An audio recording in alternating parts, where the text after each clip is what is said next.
ভালোবাসা কি শুধুই পাওয়া? এই যে আমি তোমায় ভালোবেসে ফেললাম, তাতে তোমায় পাওয়া দাবিদার হলাম?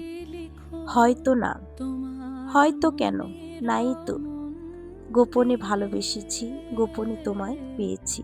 তোমার অজান্তে না পাওয়ার মাঝেই যে এতটা ভালো লাগা থাকে, কই আগে তো জানতাম না। পাওয়া না পাওয়ার মাঝে রয়েছে এক শূন্য অবস্থান। ভালোবাসি, ভালোবাসলেই সেই শূন্য থাকে, যেখানে নেই কোনো ইচ্ছে, নেই কোনো দাবি, নেই কোনো প্রতিদ্বন্দ্বিতা, নেই তোমাকে হারিয়ে ফেলার ভয়। এখানে আছে শুধু শান্তি, বরং ভালোবাসার এক অদ্ভুত শান্তি। ভালোবাসি, শুধুই তোমাকেই ভালোবাসি প্রিয়।